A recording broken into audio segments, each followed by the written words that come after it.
peer tutoring versus professional tutoring. I'm Mark Greenstein. I am going to weigh in. I am a professional tutor, and my organization is composed of professional tutors in many subjects. I have respect for peer tutoring, but it carries such a danger, and that's the big differential.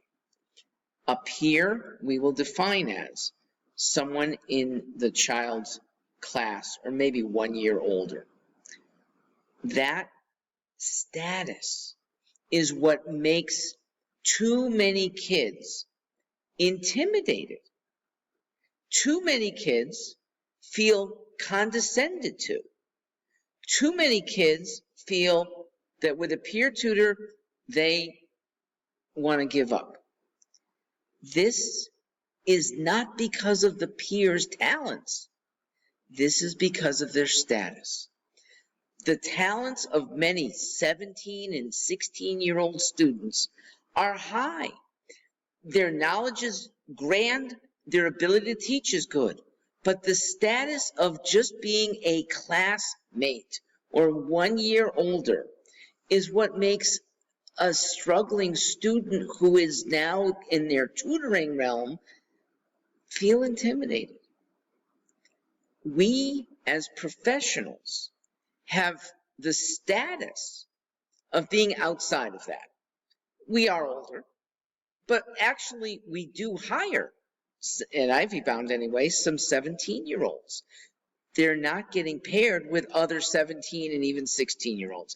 They're going to be doing tutoring for middle school students, even elementary school students. The status gap is a big deal. Now, firms like ours will also train in ways that peers probably don't get trained. We give our tutors certain phrases that they shouldn't be using, lest it lead to the appearance of condescension. We guide tutors on problem areas, both emotional problems and then subject by subject. So our tutors have a training that allows them to avoid those pitfalls. The professional tutor also has frequently the ability to say, for example, on a math concept, you are doing something that a student of mine 3 years ago was doing wrong, and here's what I told her to do. I want to invoke this with you. Professionals, if affordable, are a better bet. If they're not affordable right now, consider going to the school that might have a budget for outside tutors. They want their kids to succeed.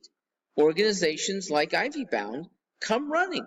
If a school says, we'd like a bevy of your tutors to help many of our kids after school. The extra advantage is we can help kids at their homes. It doesn't have to be at school. So there's a privacy aspect that you don't get with peer tutoring. Finally, if tutoring is marginally affordable, it's a stretch, consider semi-private tutoring. Your child and one other child who is similarly situated, struggling in the same class, but motivated to get better. Then the student will have one-on-two tutoring. One tutor, 2 kids, the family split the cost, and your student gets a study buddy. Your student isn't in this alone, and that's a very comforting thing. I'm Mark Greenstein. Thanks for listening here.